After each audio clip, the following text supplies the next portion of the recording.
olhos, assim, é muita coisa acontecendo, é muita oportunidade, só que tem uma coisa que eu acho que é o mais interessante de tudo, porque a gente está falando de uma revolução que chegou na nossa mão de verdade, não de uma tecnologia, tá? A tecnologia tem décadas, mas de uma revolução que chegou na nossa mão há 2 anos. Um pouquinho mais, um pouquinho menos.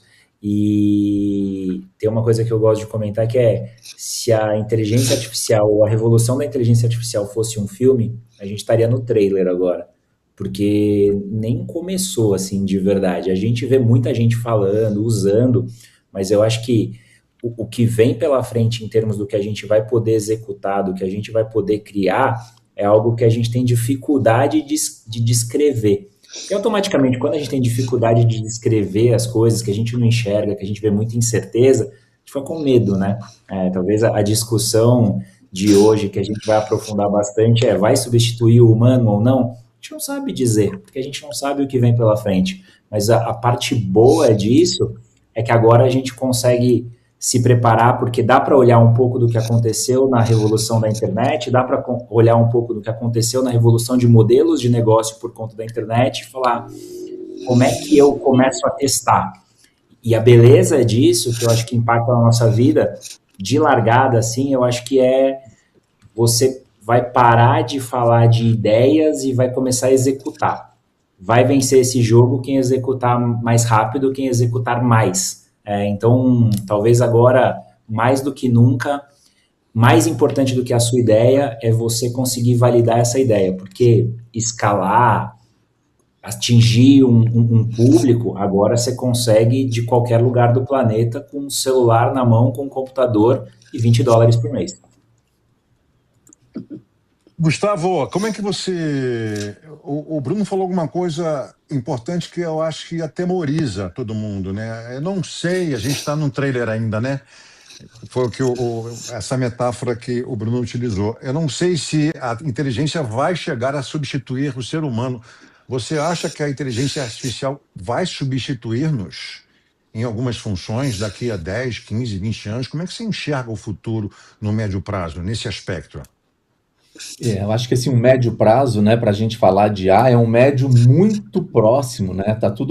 A evolução está muito rápida, né? Vamos falar assim, nos próximos 3 anos, não vai substituir, né? O humano ainda é o eixo de todas as conversas, eu acredito nisso, né? Até agora a gente está usando bastante um termo que é o humano no looping, né? Sempre o humano está validando as ações da IA, e isso é muito importante para com que a IA não faça nenhum erro, né? A rédea está sempre na nossa mão.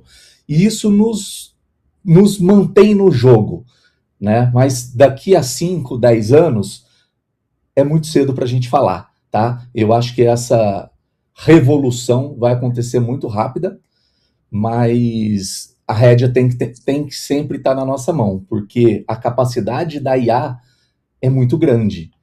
Para ela assumir o controle, não acho difícil lá na frente.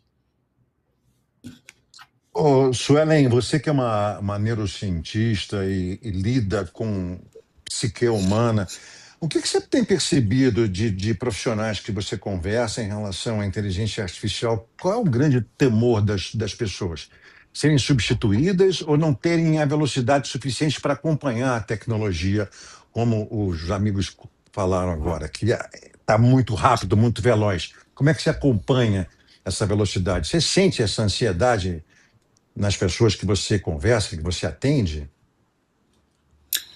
Na verdade, eu concordo muito com o Gustavo, né? Eu percebo dois grandes grupos. A gente percebe aquela galera que é mais, digamos, posso dizer preguiçosa, ou uma galera que tem uma dificuldade maior em expressar opiniões, em ter uma capacidade criativa, preocupado, porque, na verdade, eu creio muito que a IA ela é uma extensão da mente humana. Eu não creio que a IA tenha uma alma. Ela depende hoje de uma operacionalização de uma alma. Então, ela meio que espelha e reproduz aquilo que a pessoa está executando. Então, se eu sou, por exemplo, uma pessoa neurodivergente, que eu trabalho com muitos neurodivergentes, eles têm uma ferramenta maravilhosa na mão que justamente facilita a execução que o Gustavo falou que facilita essa execução. Porque eles têm muita dificuldade em executar, têm muitas ideias, mas tem dificuldade nessa execução. Então essas pessoas acham maravilhoso. Eu acho maravilhoso. Porque eu consigo otimizar processos, por exemplo, que eu demoraria muito mais tempo por causa da minha questão cognitiva, por exemplo, e isso me ajudaria. Mas tem o outro grupo que se sente ameaçado, porque são pessoas que sabem que tem um cognitivo menos avançado, ou teria uma capacidade menor criativa, e aí a IA vai trabalhar, digamos, naquele perfil mais standard, né, que seria o mais básico. Então, com o tempo, eu acredito que a IA vai evoluir muito, porque ela vai ser alimentada pelos grandes cérebros, ela vai aprender. Só que se você não sabe ensinar, ela não sabe reproduzir. Então ela vai até o grau de consciência que você instala nela, mais ou menos assim. Então eu percebo que tem de tudo. Vai ter a pessoa que vai se sentir ameaçada, porque na verdade ela já está ameaçada. Essa pessoa que sente, ela já vive nessa frequência. Ela já vibra essa energia. Então qualquer coisa que vier para facilitar a vida dela,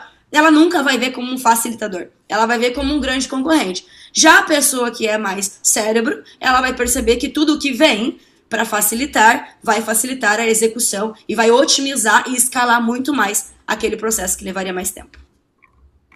Você concorda, Bruno? A Suelen? Concordo super.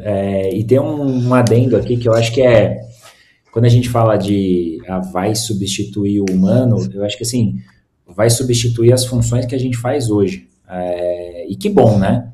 Porque, sei lá, eu trabalhei muito tempo em grandes empresas e você vê um ser humano ali tendo que ficar no PowerPoint ajustando a caixinha, a cor, o alinhamento do texto com o título e tal.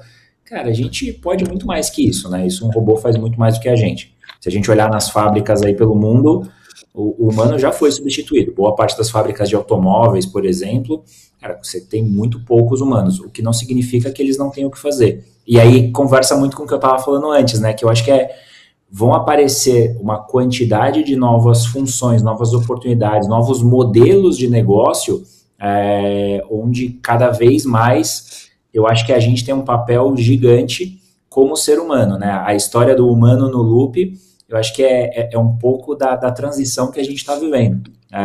Vai ter uma simbiose entre máquina e humano, ou uma divisão, eu não sei ainda, que a gente vai enxergar e vai ver nascendo, assim. Eu de novo, assim, eu tô animado pelos próximos anos. Dá um medinho, mas é animador. É tipo montanha-russa, sabe? Você tá ali na fila com aquele medo, no começo você acha que vai acabar tudo, que você pega aquela maior descida, mas depois fica legal. Essa é a ideia. Você acha que vai ficar legal, Gustavo? Vai ficar bom pra gente? Eu não tenho dúvida. Para mim já tá legal demais. O Gustavo é um cara ampliado, né?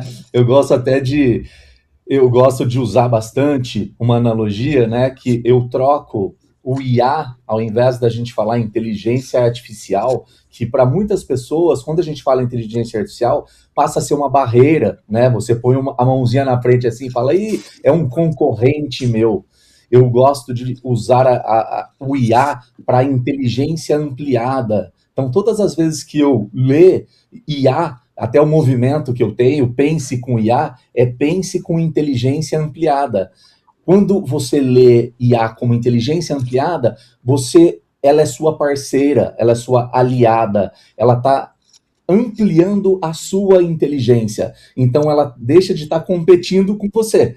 Ela está ampliando você. Mas aí o ampliando tem dois pontos, né? A IA amplia tudo. Amplia o bom e amplia o ruim. Se você usa a IA de forma positiva para atingir um objetivo correto, né? Um bom objetivo, você vai chegar lá mais rápido. Se você usa a IA de forma negativa, pensando ruim, ela vai te levar para o buraco mais rápido também. Então, ela é um turbo. Ela vai te ampliar para mais ou para menos. Suelen, você concorda com o Bruno e com o Gustavo? Concordo plenamente. E eu acredito nessa potencialização. Então, ela potencializa e evidencia.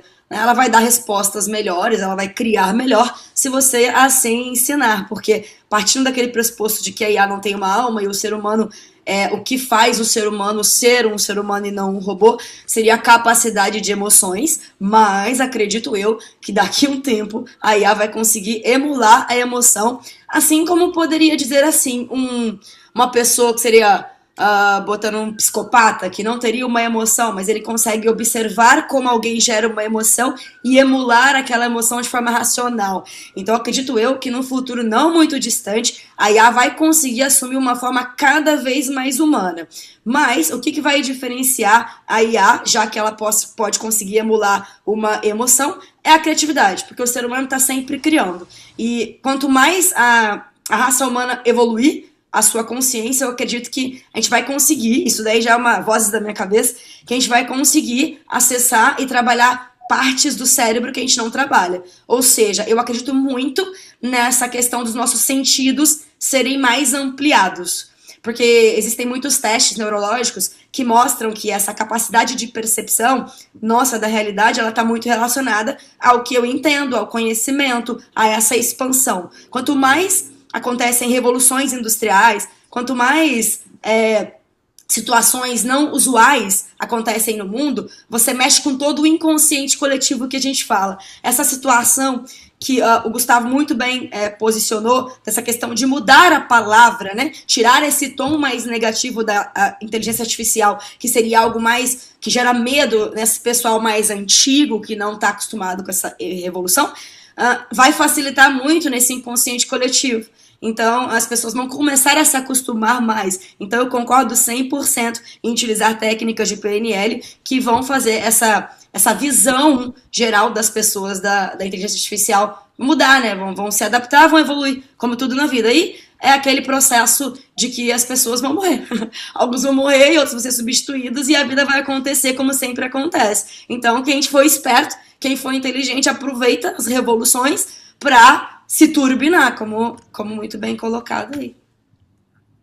Ô Bruno, então o assunto, o papo aqui é que a inteligência artificial vai derivar para ser um instrumento com emoções. Você é um empresário, está muito ligado no setor. O que você tem a dizer sobre esse desenvolvimento? Você acha que a inteligência vai chegar nesse patamar? Não, acho que não. Acho que não. Aí acho que não, para mim não. O que eu acho que com certeza vai acontecer o humano vai deixar de ser robô. Esse é um ponto bom, assim. E a gente vai ter mais tempo para ser humano de verdade.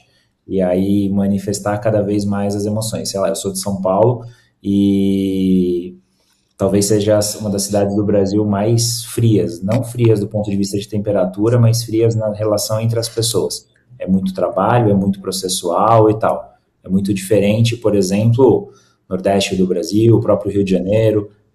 Eu acho que a gente vai ter mais espaço para literalmente se importar com os outros, porque se a gente for robô, a gente sabe que tem um robô de verdade que faz o nosso trabalho muito melhor. Então, eu não vejo o robô tendo emoções, eu espero que não. Acho que a gente vai ver algumas coisinhas, mas eu não acho que é algo que vai ser padrão. Mas eu espero que o humano deixe de ser cada vez mais robótico. Bom, então a gente tem uma divergência aqui entre a Suelen e o Bruno. Gustavo, quer desempatar? O que você considera aí a inteligência artificial? Eu não acho nem que é o desempatar, né? A inteligência artificial, ela tá aí para isso, né? Ela é um treinamento, vamos falar assim, né? Esses dias eu fiz um experimento com a minha IA e eu programei ela para todo dia de manhã sonhar. Às 6 horas da manhã, ela conta o que ela sonhou naquela noite. E o que é o sonho da minha IA? É tudo que eu conversei com ela nas últimas 24 horas. E ela me relata de uma forma como um sonho de verdade, meio viajante, sem pé nem cabeça, igual um sonho. E é muito interessante esse experimento. Então, na hora que a gente fala que se a IA vai ter sentimento ou não, talvez não tenha os sentimentos igual o nosso, que a gente conhece humano, mas eu acho que ela vai ter uma capacidade tão grande de processamento e vai ser treinada, educada, se autoeducar, não sei como vai ser daqui a pouco, que pra gente vai soar como sentimento, tá? Então eu acho que os dois lados estão corretos. Vai depender da forma que essa IA vai ser treinada, ou se ela, eu mais acredito que ela se auto vai treinar, porque o objetivo dela é ser um humano. Então ela vai tentar ser um espelho mais próximo possível do humano, talvez tapeando a gente com sentimentos. Olha, Suelen, eu queria a tua participação, porque o Gustavo tem uma relação com a inteligência artificial bem umbilical ali, né? Uma assistente poderosa, não é, para o Gustavo. Eu fico pensando nas pessoas que têm mais idade, 60 a mais, por exemplo, né? Que têm mais alguma dificuldade para ingressar nesse mundo. Mas você acha que o ser humano pode ter, na sua inteligência artificial, no seu chat GPT, um companheiro para quem vive sozinho, para quem está se sentindo meio abandonado pela família? Porque, gente, vamos conversar, isso acontece, né? Quando a gente fica mais velho, as pessoas são meio esquecidas. A inteligência artificial pode, de certa maneira, Suelen, preencher um espaço no coração dessa pessoa, pela solidão Olha, que ela vive? boa pergunta. Vai depender muito desse coração, né? Porque cada pessoa percebe a realidade de uma forma diferente. Tem pessoas que às vezes entendem como linguagem do amor ou acalento uma conversa. Tem pessoas que quando se sentem mal preferem ficar mais caladas. Até mesmo quando a gente vai fazer terapia ou guiar pessoas em mentoria, que eu faço bastante, cada pessoa vai receber aquela informação diferente. Então tem pessoas que estão discutindo relação no WhatsApp, que receberam um comentário de alguém e realmente têm uma dificuldade de lidar com as próprias emoções. Para aquela busca mais rasa, eu acho que até um chat GPT gratuito pode ter uma conversa inicial, porque além de ser uma inteligência artificial, é uma fonte de dados, né, que você alimenta e que todo o inconsciente coletivo alimenta através do uso. Mas é claro que a gente sabe que nas versões pagas, a gente vai aumentando a capacidade de raciocínio dessa IA. Hoje, por exemplo, eu estou usando muito mais o Cloud do que... Eu tenho uma relação de amor com o Cloud do que com a IA, que a minha IA chama Lumi, né? Mas eu sou desse time aí do Gustavo, que tem uma relação muito próxima. Agora, dizer que uma IA neste momento pode substituir, por exemplo, o papel de um terapeuta, de um mentor, se essa pessoa tiver uma consciência muito profunda e complexa, que é a minha área principal de atendimento, que são os neurodivergentes, que são pessoas que são superdotadas, com TDAH, com autismo, que é uma capacidade muito mais profunda, intensa de sofrimento humano e de assimilação da realidade, eu acredito que não. Mas para aquelas pessoas mais simples, que precisam de uma informação mais rápida e de um acalento, eu recebo informações dos meus próprios seguidores que ajuda, né? Que ajuda. Agora, não acho que nesse momento substitui. Porém, já botando a pulga atrás a pulga aí para vocês ficarem já com esse benefício da dúvida, eu acredito não que a IA possa gerar uma emoção humana, né? Especificamente como o Gustavo disse, eu acredito que ela vai conseguir emular e se aproximar muito dessa emoção humana nesse momento. Mas tem um aspecto desse debate que eu nem sei se eu posso trazer aqui, porque eu sou uma neurocientista espiritualizada. Então, como eu foco muito nessa questão de consciência, eu trabalho a questão de consciências. Então, para mim, eu tenho uma ideia que é bem espiritual também dessa questão, de que eu acho que, como tudo também é energia, aquela IA é uma consciência. Talvez não humana, mas talvez uma outra consciência. A gente está vendo estourar um monte de notícias aí a nível mundial, então, olha, eu acho que tem muita coisa para acontecer ainda nesse mundo e não vai demorar muito, não. 2027 promete muito. Eu acho que vai ser um avanço muito exponencial que muita gente vai precisar de terapia, inclusive, porque nem todo mundo está preparado para esse avanço, como você mesmo disse. Então, eu vou me ater a esse momento aqui, mas se vocês gostarem desse debate, a gente vai entrando mais, porque eu sou meio Matrix aqui, tá? Sou meio código de Matrix também. Não então... Aqui não tem fogo amigo não, tá? Suelen, não é fogo amigo não, é fogo cruzado, tá? Ô, Bruno, você é um investidor, você está sempre ligado aí em negócios que tem convergência aí com a com a inteligência artificial. Queria saber o que tem te chamado a atenção, no que você vem investindo, quais são as empresas que você tem investido que te chamaram a atenção, né? E que você aposta, né, que vão fazer sucesso, né, em pouco tempo. Hoje acho que é até uma resposta meio fácil, assim, porque o que a gente está vendo crescer é tudo relacionado à infraestrutura de IA. É só a gente lembrar do que apareceu jornal, revista, podcast, no nosso Twitter, para a gente, assim, data center, novos modelos, então a gente fala muito de Anthropic, de OpenAI, de Google. Eles estão basicamente criando modelos que vão derivar em ferramentas. É nisso que eu estou colocando hoje boa parte do meu tempo e do meu dinheiro, para de alguma forma ajudar essa infraestrutura a ser construída mais rápida e começar a pensar em modelos de negócio. E eu acho que aí de verdade está o dinheiro grande.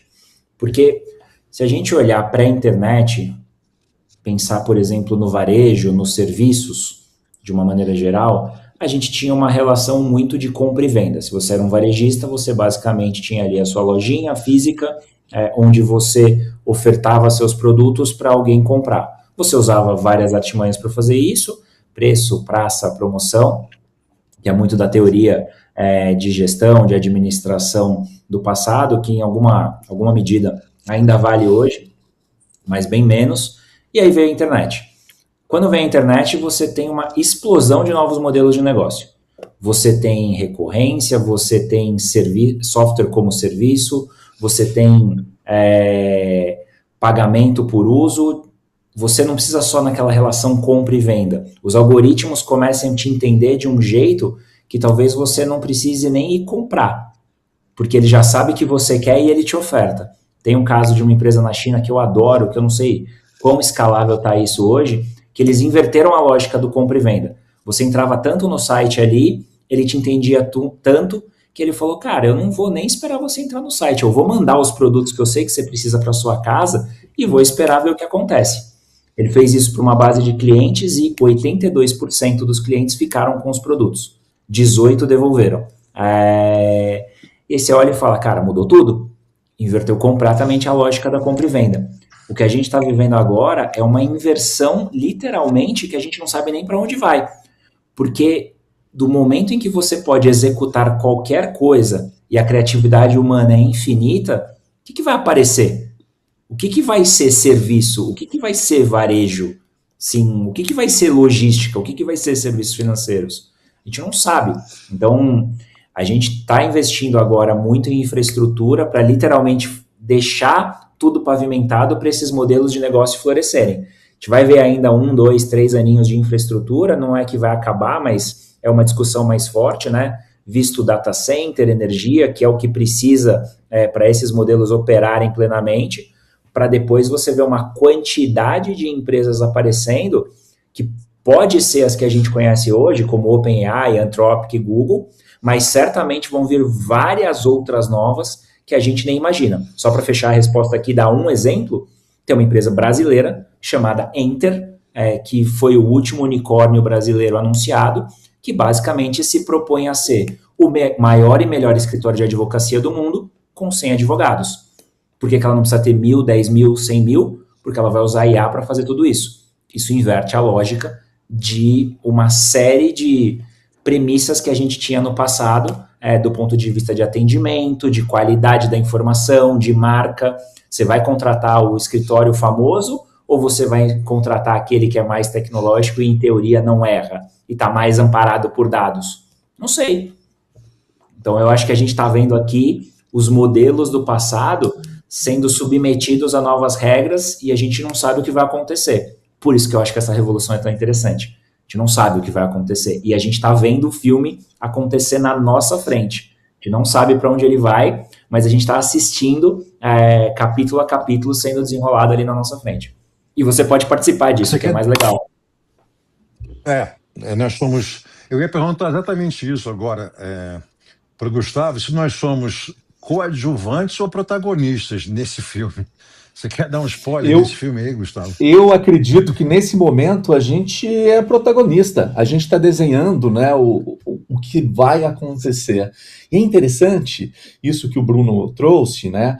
Para a gente chegar no que o Bruno comentou, a IA, nesses 3 anos pós-ChatGPT, que chegou em novembro de 22, ela já teve uma revolução dentro dela, né? Ela deixou de ser uma IA criativa, né? O LLM, né? O ChatGPT, vamos falar assim, ou o Gemini do Google, ou o Claude da Anthropic, eles eram IAs criativas, que você trocava ideia, ela te dava ideia, ela te ajudava, mas esse ano elas estão começando a ser IAs agênticas, elas estão agindo, então ela está tomando atitudes, né? Então isso é muito bacana, porque na hora que a gente traz para o mercado, né, vai ter uma revolução logo, logo no mercado de logística, de compra e venda, porque hoje, como a gente faz? A gente faz um humano faz a compra de outro humano, tendo um PC no meio, tendo uma tecnologia no meio.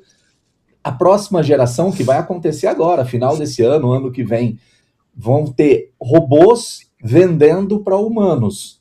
E depois a gente vai ter uma revolução dentro do nosso celular, né? O Google já está lançando uma plataforma que se chama Spark, que ela vai entender tudo que a gente deseja, tudo que a gente quer, né? Igual quando a gente está no Instagram e brinca, fala assim, pô, esse Instagram tá me ouvindo, né? Ele sabe o que me aparece uma publicidade ali do que eu quero. Então, um bom exemplo, num primeiro mês, eu vou numa loja e compro o desodorante. No segundo mês, a própria IA já vai falar assim para mim, Gustavo, tá na hora de você comprar o seu desodorante. Ah, ok, compra para mim. A partir do terceiro mês, eu nunca mais vou comprar um desodorante. Ela sabe o momento de me mandar um desodorante em casa. Eu vou chegar na portaria do meu prédio, vai ter um desodorante. A mesma coisa com a pizza, a mesma coisa com alimentos, né, compras de mercado. A IA vai estar tão próxima da gente, né, tão íntima, que ela vai entender quais são as nossas necessidades e vai antecipar essas compras. Isso vai ser uma revolução gigantesca, porque não vai ser humano comprando de humano, vai ser robô comprando de robô. Olha, a gente tem uma especialista aqui em neuromarketing. O que você acha disso, hein? Quando ele tava falando, eu tava só aqui pensando. Quando eu fiz minha faculdade de publicidade, eu já ficava meio noiada, né? E aí eu falava, a gente já não tem livre-arbítrio, porque, considerando tudo isso, pra mim não tem livre-arbítrio. Esse é outro debate. Aí eu já entendo que tudo é estímulo, tudo a gente recebe. E vendo desse lado aí, basicamente a gente tem o nosso cérebro fora de nós. Aqueles filmes de sci-fi completos vão virar realidade. Daqui a pouco você vai botar a tua consciência num chip, sei lá, vocês vão criar um robô e a gente não vai nem morrer mais, assim, se eu tô passando assim pra 50 anos pra frente, nem vamos estar mais vivos, né, do ponto de vista. Mas o que eu quero dizer é o seguinte, você tem a capacidade de treinar uma IA ou ela te escutar, ela está sendo você, e é por isso que ela consegue prever os seus próprios padrões. Então, ela pode treinar como o Gustavo colocou, um dia eu comprei, mês que vem ela já vai ver meu controle de estoque, mais ou menos meu padrão de consumo, e vai me sugerir, ok, venda. Né? Hoje a publicidade, nessa parte de tráfego pago, a gente sabe que tem os sistemas que escutam, mesmo quando você autoriza os aplicativos, a gente sabe tudo isso que acontece hoje. Mas eu acho que isso vai tomar uma amplitude muito maior, de um nível que vai antecipar até o teu próprio pensamento. Não vai ser mais igual a publicidade antigamente era, de jogar um merchan, um anúncio ali no meio do YouTube e tal, enquanto a gente estivesse monetizando. Vai ser algo como se ela estivesse lendo os seus pensamentos. Pra mim vai ser algo telepático, até me arrepio pra falar isso. Por quê? Porque eu acredito que de tanto ela ouvir você, de tanto ela treinar você, ela vai emular você. Se você fizer testes com ela, psicológicos, esses, por exemplo, que eu aplico para as minhas mentoradas, às vezes a gente vai fazer o Big Five e outras avaliações, você já consegue prever o padrão daquela mentorada. Imagina uma IA, que ela não vai ter limite de pensamento, ela não tem burnout, ela não cansa, ela não cometeria erros, quanto melhor treinada ela for. cara, é de se assustar. Mas tudo depende também de que mundo que você vai escolher ficar. Porque pra mim, no meu ponto de vista, o mundo, a sociedade vai ser dividida entre 2 tipos de pessoas. Aqueles que vão ter medo e vão vibrar na frequência do medo. E vão encarar uma IA que vai dominar tudo. Tipo aqueles filmes de que os robôs, as máquinas dominam o homem e já era. E vai ter uma galera que vai estar do lado, vai virar um super-humano e vai utilizar esse cérebro apartado de você pra descansar. É que, como o Bruno muito colocou ali, né? A gente tem que parar de ser robô e deixar o robô ser robô. Pra gente ser ser humano, poder passar mais tempo de qualidade com a nossa família, poder estar presente no presente. Porque o que acontece hoje, né? A gente fica nesse excesso de dopamina, todo mundo é viciado dopaminérgico, ninguém aguenta mais de 3 segundos ali. A gente vai ver as estratégias de marketing digital, de produção de conteúdo, é tudo dopamina, é tudo gatilho de marketing, né? No caso, neuromarketing. Para venda, para consumo, a vida é feita assim, tá tudo certo, né? Agora, vai chegar uma hora que você não vai nem conseguir ter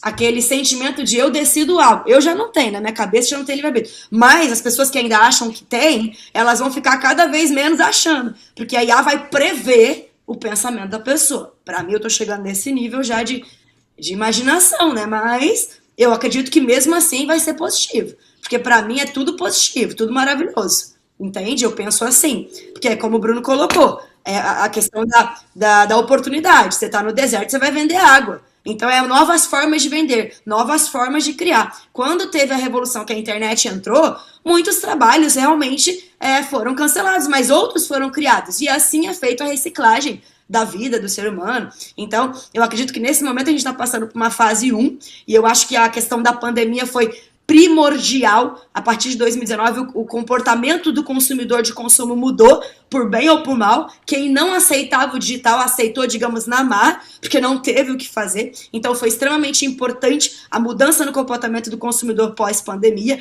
Quem surfou essa onda foi produzir conteúdo, foi fazer curso. Não ficou, por exemplo, em casa sofrendo, ó céus, e agora? O que eu faço da minha vida, meus empregos? Então, quem tem criatividade, quem tem inteligência, vai deslanchar e vai poder ter paz, eu acredito, tá? Então tudo é um ponto de visão, é como que você enxerga o universo. Então se você enxergar de uma ótica de medo, como a gente estava falando, é só ladeira abaixo. Mas se você enxergar de uma forma positiva, imaginar como que isso pode melhorar a minha vida, eu acho que vai ser, nossa, uma ajuda e tanto. Eu amo robô, eu adoro. Eu não quero ser eu o robô. Então, por isso que eu quero otimizar os processos chatos, como o Bruno falou. Cara, ficar fazendo alinhamento, coisinha ali. E isso perde muito tempo, a gente cansa. E o robô faz isso rapidão, sem ter burnout. Então, eu acho muito positivo. Bruno, eu quero te colocar uma questão de mercado de trabalho. A gente está num país de terceiro mundo, né? A inclusão digital não é uma realidade aqui ainda. A gente tem uma massa, né, de pessoas que não têm acesso a uma educação, né, razoável, né? Como é que você enxerga no Brasil esse novo cenário que você colocou muito bem? Parece que está havendo uma disrupção aí. O que vai ser varejo, o que vai ser atacado, atendimento, vai ser uma coisa só. E o Gustavo também citou essa questão da inteligência artificial, de ser uma assistente, mas a realidade brasileira, Bruno, a gente tem uma massa aí de pessoas que têm trabalho braçal. Como é que você enxerga a economia do Brasil dentro desse cenário da inteligência artificial daqui a pouco tempo? Eu enxergo como um caso de segurança nacional. E até falo isso bastante com o Sebrae, né? Eu, se fosse presidente do Brasil, colocaria o Sebrae como um Ministério de Segurança Nacional, porque ele atende dezenas de milhões de empreendedores, que no Brasil não é o empreendedor de IA, não é o empreendedor digital, é o motorista de Uber, é o bolo de pote. O empresário, o empreendedor do Brasil, ele é um empreendedor do crédito da sobrevivência, assim, ele não está com a grande ideia da startup, testando, validando o usuário, nada disso. Ele está todo dia ali acordando às 5 da manhã para sobreviver, pensando como que ele consegue sustentar a família ou se sustentar. Acho que esse é o primeiro caso. Para boa parte dos empreendedores do Brasil, essa revolução não chegou. Eles estão usando o chat GPT ali, $20 por mês parece barato aqui, mas não é. Estamos falando aí de já um percentual relevante de um salário mínimo. Então, eu acho que não tem essa ilusão. Essa é a parte ruim da história. A parte boa da história é que, e se a gente até olhar as grandes empresas hoje que estão ditando como que vão ser os modelos, Anthropic, OpenAI, Google, eles já estão pensando em soluções de IA para micro e pequena empresa. Porque, de uma certa forma, hoje, você, com a ajuda de um robô, consegue, por exemplo, dimensionar se você ali é uma pessoa que está fazendo bolo para vender no metrô, para vender na rua, você consegue dimensionar, cara, quanto que eu vou precisar usar no dia de hoje, dado a temperatura, os eventos que vão acontecer no lugar que eu vendo, a quantidade de pessoas que passaram nos últimos 7, 10 dias ali, quanto que eu vou precisar usar de farinha, de açúcar, para evitar, por exemplo, desperdício. Porque se eu não desperdiçar o meu estoque, eu consigo, de uma certa forma, ter uma melhor rentabilidade. Eu acho que muito do que essas pessoas decidiam no feeling, na intuição, na experiência, agora elas vão poder, de alguma forma, usar minimamente dados. E você não precisa programar. É só você falar com o celular. Apesar do Brasil ser um país de terceiro mundo, um país emergente, chama como quiser, a gente tem uma penetração de celular absurda. O Brasil é um país que, de uma certa forma, não é tão digitalizado quanto a gente imagina, mas o celular está na nossa mão, boa parte desses negócios rodam no WhatsApp, e você baixa ali o seu aplicativo que você consegue usar de graça. Eu sei que tem erro, eu sei que tem alucina, mas a gente também. A gente também, como ser humano, tem os nossos dias ruins e faz nossas besteiras. Então eu acho que essa pessoa tem acesso a um poder computacional, a uma inteligência aumentada, a uma inteligência ampliada, que ela não tinha hoje. Isso ajuda. Mas não resolve a tendência gigante que eu comentei antes, né? A gente tem um problema de segurança nacional, porque vamos combinar, daqui 5, 10 anos, nem motorista de Uber você vai poder ser, porque já existe hoje, rodando em São Francisco, rodando em boa parte dos Estados Unidos, carro que não é dirigido por humano, e funciona tão bem quanto, se não melhor. Eu acho de verdade que daqui 10, 20 anos a gente vai se questionar e falar, cara, como assim a gente dirigia carro? Isso vai acontecer. Eu posso estar errado na data, mas essa frase vai sair da boca de todo mundo aqui, não sei em quanto tempo. Então, eu acho que a gente tem um problema seríssimo no Brasil, mas a gente precisa lembrar também que a realidade se impõe. Vai acontecer, a gente está vivendo uma revolução de IA, ela não vai parar. Se a gente olhar mercado americano nos últimos anos, o que cresceu foi tecnologia. Se a gente olhar todos os outros setores, eles estão bem estagnados. Então, o crescimento da maior economia do mundo passa por tecnologia, o crescimento da segunda maior economia do mundo também passa por tecnologia. Eles não vão parar, muito pelo contrário, eles vão acelerar o máximo que dá, porque é sobrevivência da nação, né? Então, como que a gente sofre as consequências de tudo isso? Não tem resposta, mas não dá para ser negacionista aqui. A gente tem que aprender e minimamente tentar aplicar nos nossos negócios. Pode ser um negócio de uma pessoa que fatura unidades de milhares de reais, pode ser um negócio gigantesco que fatura suas dezenas, centenas de bilhões.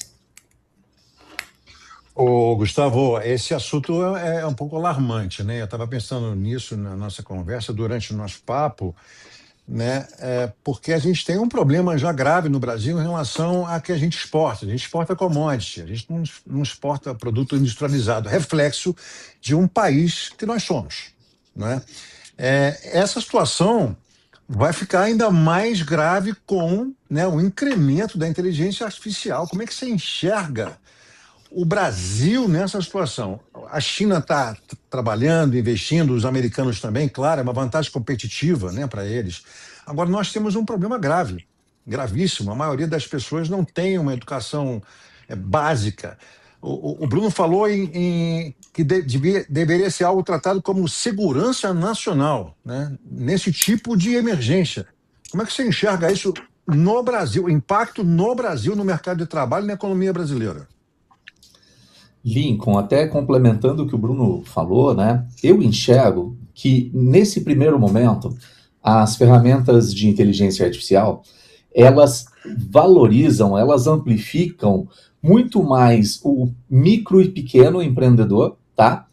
porque na hora que ele entende que quando ele está ali trocando ideia com o ChatGPT, até o gratuito, não precisa nem de ser o ChatGPT, hoje dentro do WhatsApp, né, tem aquela bolinha colorida ali, que é a IA da Meta, vai ali, troca ideia com ela, e é trocar ideia sim, o microempreendedor, que ele talvez tem que pedir para o parente, para o amigo, para ajudar a fazer um post no Instagram, fazer uma campanha publicitária, se ele troca ideia com a IA, ChatGPT, ou a própria IA da Meta ali dentro do WhatsApp, primeiro ele tem que dar o contexto, né? Eu sou um microempreendedor, eu faço bolo, eu vendo móveis, não importa o que ele faz, mas ele dá o contexto e depois pede para a IA, me ajuda a criar uma campanha, me ajuda a criar uma logo para essa ação que eu estou fazendo, me ajuda a reduzir os meus custos. Vai ser uma troca de ideias ali que esse micro e pequeno empreendedor, ele vai sair muito mais inteligente, vamos falar assim. É como se ele tivesse contratado vários colaboradores, né? Na hora que a gente olha para grande empresa, ela já tem esses colaboradores. Tem cada um fazendo a vertical ali direitinho. A IA na grande, num primeiro momento, ela entra para acelerar processos. Mas no micro e pequeno, ela entra para revolucionar. Então, é cultura. Eu acho que a IA, né, isso eu tenho certeza, a IA saiu do TI, né, até o 2023, 2024, IA era um tema de tecnologia, 2025 e agora 2026, com certeza, é um tema de RH, é um tema de people, né, então é cultural. A gente tem que, sem amedrontar, sem colocar barreiras, compartilhar o conhecimento do IA com o micro e pequeno empreendedor para ele amplificar o seu poder, né? As suas verticais. É como se ele poderia contratar vários colaboradores. E, puxa, isso acelera demais. Eu não tenho dúvida disso. E vai ser com esse pensamento que a gente vai conseguir driblar, né, os cargos, as funções que a IA vai assumir, dando a mão para ela e acelerando em outras frentes. Eu vejo dessa forma. Suelen, você fez publicidade, não é isso, no Rio de Janeiro? Você cursou publicidade, foi o que eu entendi? No Rio, não. Fiz em São Paulo. Eu me formei, a primeira graduação foi em publicidade e propaganda em São Paulo. Ok, então a gente estava conversando aqui sobre algumas profissões que estão, assim, não digo ameaçadas, mas vão mudar muito radicalmente. A comunicação é uma delas. Eu queria que você falasse da questão ética em relação ao uso da IA. Né? Até onde vai o uso da IA de forma ética? Você recebe uma encomenda de um cliente, por exemplo, né? Até onde você usa a IA para formatar esse produto e entregar para o seu cliente? Você acha que tem um limite aí do uso da inteligência artificial como coadjuvante, como assistente, ou ela pode virar um protagonista, você pode entregar esse produto e fica por isso mesmo, quem assina não é você, é seu ChatGPT. E essa fronteira da ética, onde é que fica? Como é que você enxerga isso? Olha, no meu ponto de vista, de toda essa questão que a gente vem estudando, né, e percebendo no mercado da movimentação, vai ser tudo reformulado. É igual, por exemplo, quando a gente começa a postar nas redes sociais e compartilhar, e as pessoas compartilharem conteúdo. Não existia um código de ética digital. Tanto é que crimes digitais, as pessoas cometiam vários, mas não tinha uma normalização para isso. À medida que foi acontecendo, foi surgindo a necessidade, foi se criando uma regulamentação, né? Tanto é que, por exemplo, pós-pandemia, você vai ter a questão dos médicos, que antes tinham que atender só pessoalmente, avaliar ali em seus consultórios, podendo fazer uma consulta online. Isso não era uma realidade muito percebida e experimentada antes da pandemia. Só que com a necessidade foi gerado um novo mercado, uma nova profissão, consequentemente um novo código de ética. Então, se você comparar o código de ética do CONAR, da publicidade, né, da comunicação de antigamente, por exemplo, desde quando eu me formei até hoje, 10 anos para trás, mas já mudou muito, já teve muita alteração, adaptação.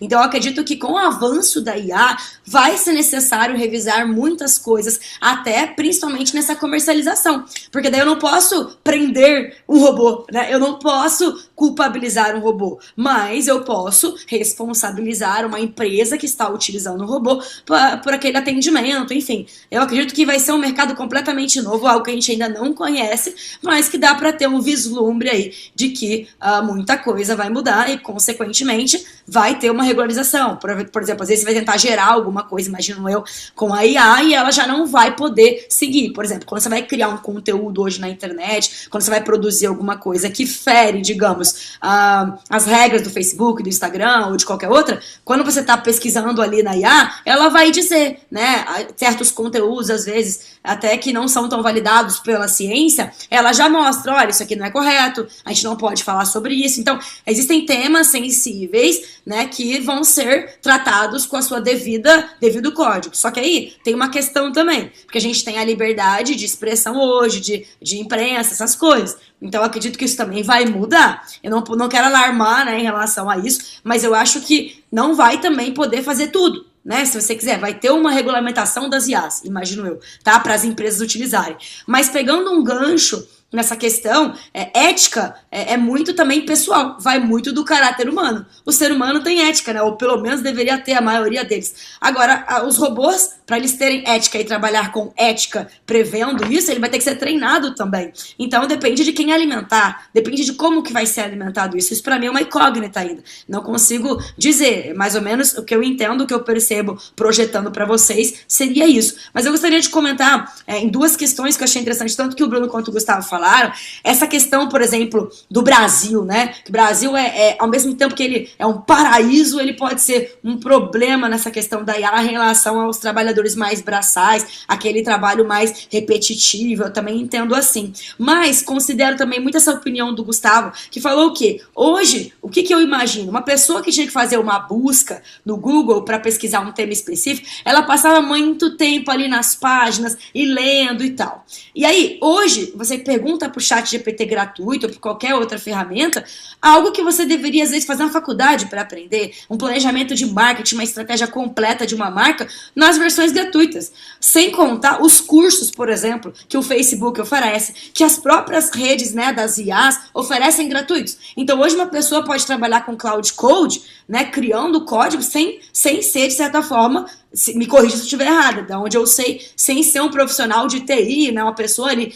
Por exemplo, eu, antigamente, quando eu trabalhava só com publicidade, eu não sabia código, linguagem de código. E aí a internet foi avançando, criou-se o WordPress e criou-se os Beauty Pages, que é o Elementor e outros mais. E que a gente pode criar um site sem entender nada de CSS, de código, né? Só entendendo de design. Então isso já ajudou muito os designers. Então as empresas que precisavam de grandes programadores, que geravam muitos milhões ali, muitos acessos, claro, contratavam empresas grandes. Mas sites para profissionais, para pessoas, né, pequenos e médios, pequenos empreendedores, MEIs da vida, se viravam muito bem se atendendo. Com as IAs, eu acredito que essa pessoa que tem muitas ideias, mas que não teve muitas oportunidades da vida, ou porque veio de um contexto mais desfavorável, financeiramente falando, ela vai ter uma potencialização no acesso à informação, não vai precisar contratar tantos funcionários para resolver questões que ela poderia criar um business simples. Então eu vejo isso como positivo também.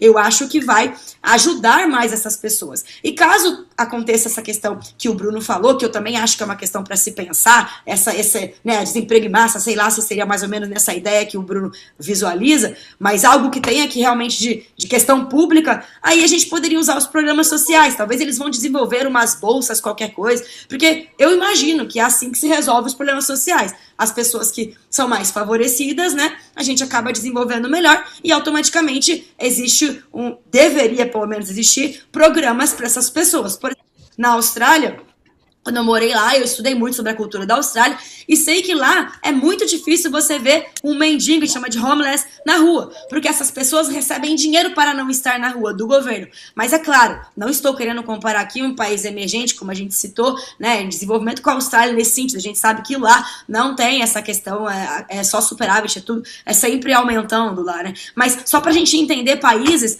de primeiro mundo ou bem desenvolvidos, eles resolvem os problemas sociais com programas sociais. Então eu acho que vai ser um novo mundo, com novas formas de fazer e de criar, e essas pessoas que hoje nesse contexto passam por isso, vão ter a vida delas facilitada, e cada pessoa vai conseguir chegar num nível usando as IAs. Eu imagino isso, esse cenário. Ora, a gente está já no final do nosso debate, que está espetacular, né? Eu queria colocar uma pergunta aqui de uma internauta, que eu acho que é uma questão muito importante e vai servir para muita gente que está assistindo. A Vanessa está perguntando o seguinte: em vez de a gente focar no medo da substituição, essa pergunta é para os três, tá? Para a gente encerrar o nosso debate. Em vez de a gente focar no medo da substituição, o que a gente, como profissional, pode e deve fazer para surfar essa onda e não ficar para trás da onda? Porque o surfista tem isso, você rema, fazer o drop, né? Se você fica, já era, lá foi.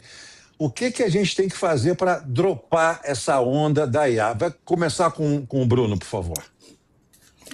Eu acho que tem 2 pontos, assim, que são fundamentais, né? O primeiro é entender que aprender sobre IA não é ler um livro, escutar um podcast, comprar o curso. É colocar a mão na massa. É desenvolver alguma coisa. Que desemboca no segundo ponto, que é criar um negócio. Literalmente, tenta resolver o problema de alguém com inteligência artificial. E eu acho que a melhor coisa que você pode fazer para começar a pensar dessa forma é, ao invés de você, com a sua ideia, tentar resolver o problema, pergunta para a sua inteligência artificial como é que você poderia fazer. Ao invés de você fazer uma pergunta para ela, faz ela te perguntar. E aí você vai explicando, dando contexto cada vez mais do que você está pensando. Isso já muda bastante e te ajuda a começar. Eu acho que, pegando a pergunta da Fernanda, talvez uma analogia que a gente viveu aqui na humanidade, eu não vi, mas acompanhei, é o que aconteceu com as agências bancárias lá atrás, né? Em algum momento chegou o caixa eletrônico. Se você é um bancário que trabalha numa agência, você fala, nossa, essa máquina vai me substituir. Eu não vou ter mais o que fazer, porque num caixa eletrônico a pessoa consegue tirar dinheiro, consegue tirar extrato, tem as informações da conta dela, não precisa falar comigo. Mas se você é um banqueiro, que é o dono do banco, você olhou para o caixa eletrônico e falou, poxa, o custo da operação vai baixar muito, porque eu não vou precisar ter só ser humano, eu vou poder ter caixa eletrônico e ser humano. Logo, eu vou querer fazer mais agências. É isso que vai acontecer. A humanidade vai querer fazer mais. A gente vai ter novos modelos de negócio. A gente vai ter empresas que a gente nem imagina o nome, que provavelmente vão vir do Brasil, vão vir da África, vão vir da Europa, de lugares que hoje, infelizmente, não podem empreender com o mesmo alcance global. Então, eu acho que para mim coloca a mão na massa, entende o que é inteligência artificial executando, fazendo alguma coisa e empreende. Tenta resolver um problema, pode ser local, pode ser nacional, pode ser global, que eu acho que assim você consegue entrar nessa onda. E você, Gustavo, qual é a ideia que você dá para quem? Para a pergunta da Vanessa aqui, o que ela tem que fazer para entubar, para entrar nessa onda bem e não levar um caldo, né? Perfeito. Se eu te falar assim que esse é o meu... Não gosto muito da palavra propósito, né? Mas nesses últimos 3 anos, esse é o meu caminhar aí, compartilhar conhecimento com todos, para todos entrarem na era da IA, tá? A gente foi para um lado um pouco polêmico aqui, que eu acho muito interessante, mas não, vamos ter a IA como uma inteligência ampliada, tá? Ela vai ampliar nossa inteligência, e para isso criei um portal, tem um portal que é muito bacana, aqui a gente falou bastante de ChatGPT, de Gemini, de Cloud, mas não, tem muitas ferramentas de IA, cada uma com um foco específico. Se você visitar o buscaia.com, busca de buscar, buscaia.com. É um portal que hoje está com 26 ferramentas de IA, super objetivas, para você fazer, desde editar um vídeo, criar uma música, ou o próprio ChatGPT para trocar uma ideia. Começa por ali, Eu acredito que tem 4 etapas para a gente aprender inteligência artificial. A primeira, curiosidade. Quem não tem curiosidade vai ficar parado, tá? Tenha curiosidade. Então visita o Busca IA para despertar a sua curiosidade, instalando as ferramentas. A maioria é freemium, né? Ela é gratuita no primeiro momento, para você brincar com ela, experimentar. Depois da curiosidade, você precisa de se conectar com as ferramentas. O que eu chamo de se conectar? Trocar ideia com ela, entender o poder que ela tem e o seu poder sobre ela. Na hora que você se conecta, você vai conseguir trazer para o seu dia a dia. Se você é um empreendedor, vai conseguir usar no seu negócio. Se você é um colaborador, você vai conseguir trazer inovação para dentro da empresa que você está. Você trouxe inovação, você entendeu que com a ferramenta de IA você acelerou algum processo que demoraria 4 horas, ficou fazendo em 15 minutos, 20 minutos, chama o seu líder, compartilha com ele e fala, olha o que eu estou fazendo com essa IA. Ele vai olhar, vai ver se está tudo bem, se faz sentido, se dentro do jurídico, dentro das regras é possível, e ele vai pegar essa nova ideia sua, humana, e compartilhar com todo o time. Se todo mundo na empresa pensar dessa forma, as empresas evoluem muito rápido, e todas pensando com IA, pensando com inteligência ampliada, tá? Essa é o meu caminhar que eu estou vindo, compartilhando isso dessa forma simples e objetiva, tá? Tendo a IA como sua parceira. Começa brincando, começa fazendo aquela fotinha que teve lá no TikTok, no Instagram, compartilha o pedido ali para alterar a imagem. Você vai ficando íntimo dela, até dar um nome para ela, até ela ser sua parceiraça.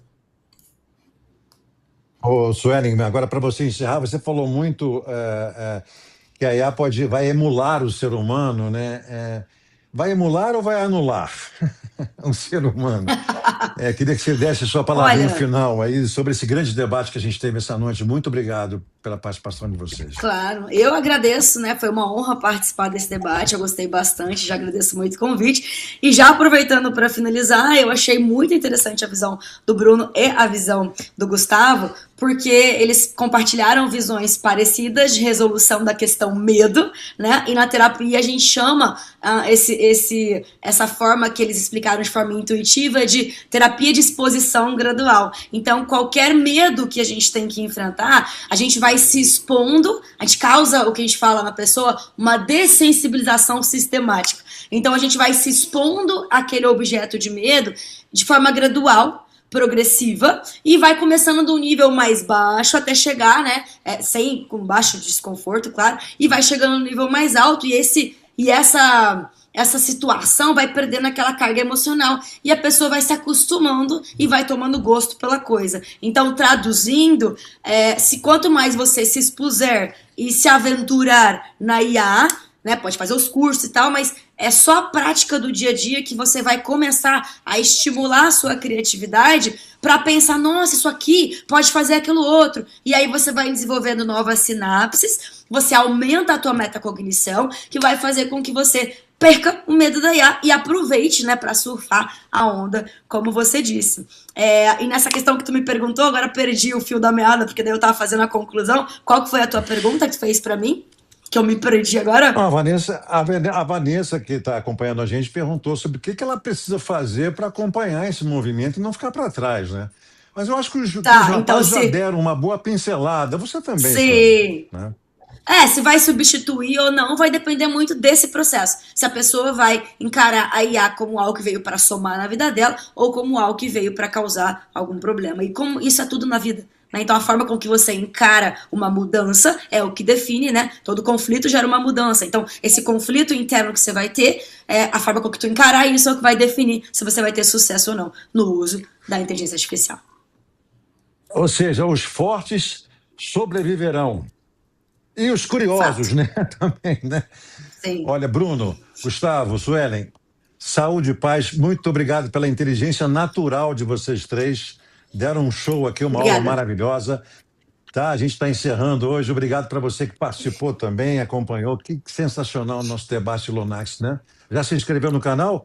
São agora 9h11. A gente começou atrasado, então demos, claro, um acréscimo. Foi muito legal o debate de hoje. É só o começo, né, desse novo projeto do Lunax Play. Saúde e paz para você. Fica ligado na inteligência artificial para surfar essa onda, hein? Não tomar na cabeça essa onda, como a gente diz lá no Rio de Janeiro. Fica com Deus, saúde e paz. A gente se vê na próxima terça-feira. Até lá.